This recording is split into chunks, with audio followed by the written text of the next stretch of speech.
Assalamualaikum warahmatullahi wabarakatuh. Perkenalkan, saya Kotrina Dalatifah dengan NIM 418210125. Di sini saya akan mempresentasikan hasil kerja UAS mata kuliah Komputer Masyarakat.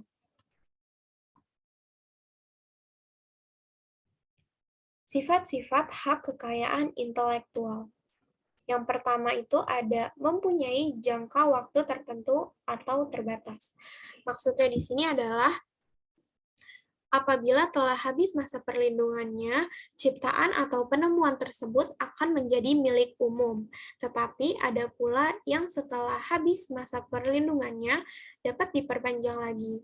Misalnya itu adalah hak merek.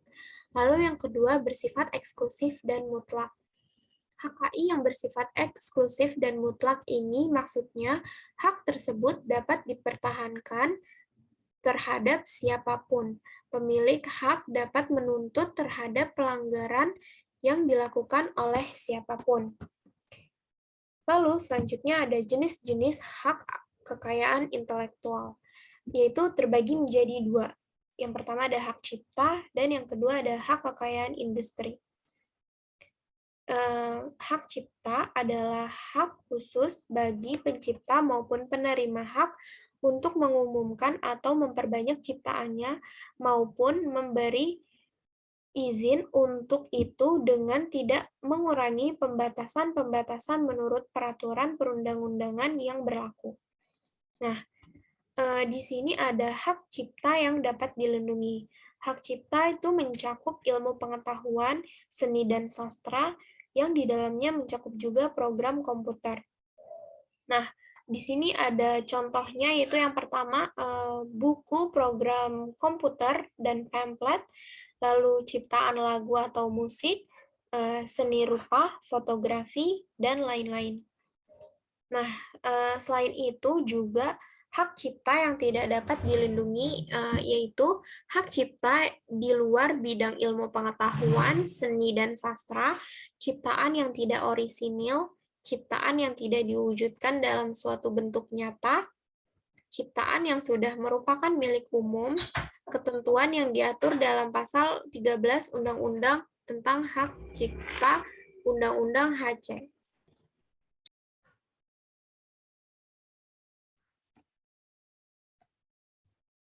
Selanjutnya yang kedua ada hak kekayaan industri.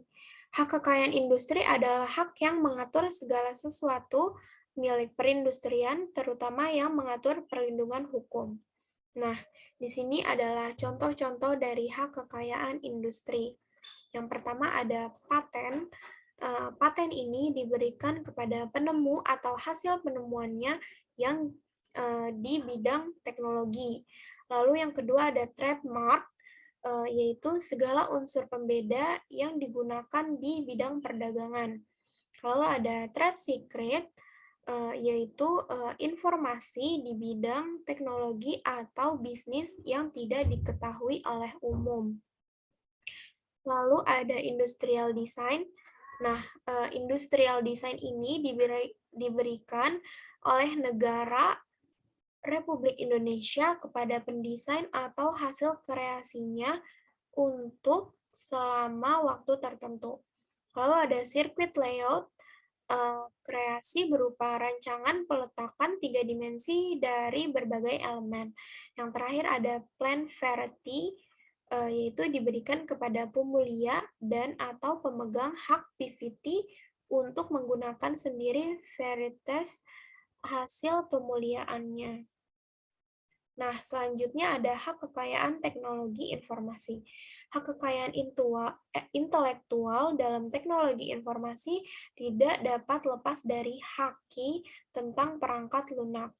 Di Indonesia, haki perangkat lunak atau haki PL termasuk kategori hak cipta atau copyright. Nah, selanjutnya, kode etik profesi. Kode etik profesi adalah sistem norma, nilai, dan aturan profesional secara tertulis yang secara tegas menyatakan apa yang benar dan baik, dan apa yang tidak benar dan tidak baik bagi profesional di bidangnya. Ini adalah contoh-contoh dari etika profesi IT. Yang pertama ada etika programmer. Seorang programmer tidak boleh membuat atau mendistribusikan malware. Seorang programmer tidak boleh menulis kode yang sulit diikuti dengan sengaja. Seorang programmer tidak boleh menuliskan dokumentasi yang dengan sengaja untuk membingungkan atau tidak akurat. Lalu yang kedua ada etika developer. Nah, seorang developer ini berkontribusi untuk kehidupan masyarakat yang baik, menghindari hal-hal yang dapat membahayakan orang lain, jujur dan dapat dipercaya, memberikan penghargaan terhadap aset intelektual, menghormati privasi orang lain, menghormati kerahasiaan. Lalu selanjutnya ada etika network engineer. Seorang network engineer tidak boleh mengubah konfigurasi di dalam jaringan tanpa sepengetahuan perusahaan. Harus dapat mengamankan jaringan yang telah dibentuk untuk melayani pengguna, menambah software dan hardware yang dibutuhkan, mencatat dan melaporkan permasalahan dalam komputer user di dalam jaringan.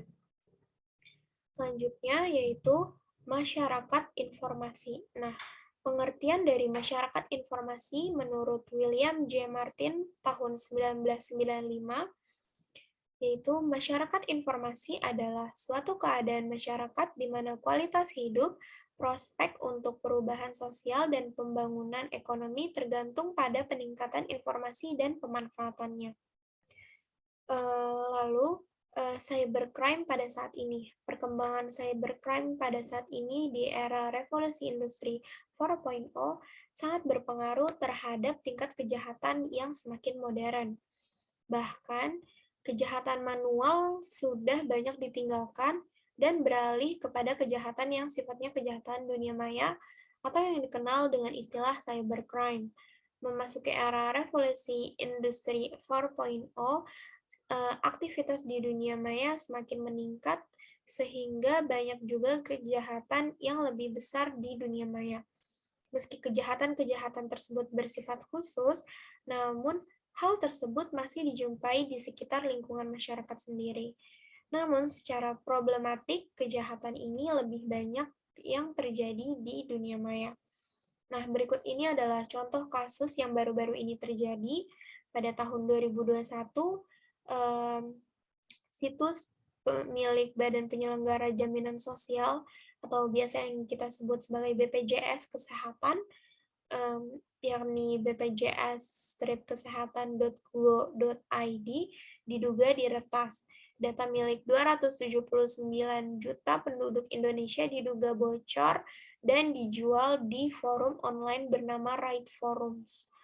Data tersebut dijual seharga 0,15 Bitcoin atau setara dengan 84,4 juta rupiah jika dilihat dari kurs 20 Mei 2021 kemarin. Nah, solusi yang diberikan yaitu Kominfo akhirnya mengajukan pemutusan akses terhadap tautan atau link untuk mengunduh data pribadi tersebut, termasuk memblokir Right Forums sebagai langkah antisipatif mencegah penyebaran data yang lebih luas. Hal ini masuk ke Undang-Undang Nomor 11 Tahun 2008 tentang ITE, Pasal 26 Ayat 1 yang berbunyi, penggunaan setiap informasi melalui media elektronik yang menyangkut data pribadi seseorang harus dilakukan atas persetujuan orang yang bersangkutan. Lalu saya akan menjelaskan tentang pengabdian masyarakat yang kemarin saya lakukan.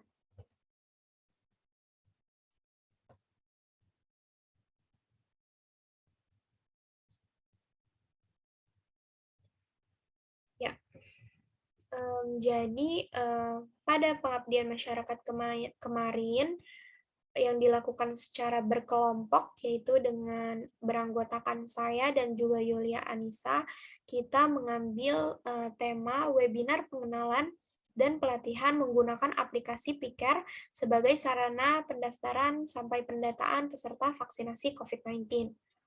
Nah, Ada persiapan acara, persiapan yang kita lakukan pada kegiatan pengabdian masyarakat ini dengan menentukan topik yang mau kita gunakan untuk melakukan pengabdian masyarakat. Karena di wilayah RT 007 RW 003 akan melaksanakan vaksinasi COVID-19, tetapi masih banyak kendala yang dihadapi oleh penyelenggara maupun peserta, maka dari itu kami berinisiatif untuk melakukan penyuluhan dengan topik tersebut. Lalu, pelaksanaan kegiatan webinar pengabdian masyarakat ini telah dilakukan menggunakan aplikasi Zoom Cloud Meeting pada tanggal 11 Mei 2022, mulai pukul 10 sampai pukul 1 siang, melalui link Zoom tersebut, link Zoom ini. Nah, saat webinar berlangsung, tampak beberapa peserta kegiatan aktif bertanya mengenai materi yang diberikan. Lalu, indikator keberhasilan pengabdian masyarakat ini adalah antusias peserta dalam menyimak materi webinar, peserta berhasil menemukan permasalahan dan merasa terbantu dengan pengabdian masyarakat ini. Setelah sesi penyampaian materi, kita juga memberikan kuesioner feedback. Untuk materi yang disampaikan mengenai pengenalan aplikasi Piker dan demonstrasi penggunaan aplikasi tersebut, serta kendala apa saja yang biasanya terjadi dari aplikasi atau pada saat pelaksanaan kegiatan. Nah, ini adalah agenda acara yang diawali dari join room Zoom, lalu pembukaan, lalu sambutan, lalu inti acara yaitu pemaparan materi, lalu dilanjutkan dengan sesi tanya-jawab dan pembagian door prize bagi penanya terbaik, lalu ditutup di jam 10. Selanjutnya, ini adalah dokumentasi pada saat kegiatan webinar tersebut.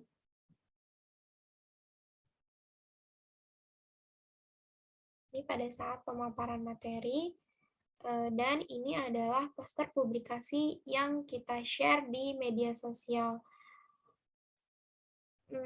Saya kira itu saja yang bisa saya sampaikan.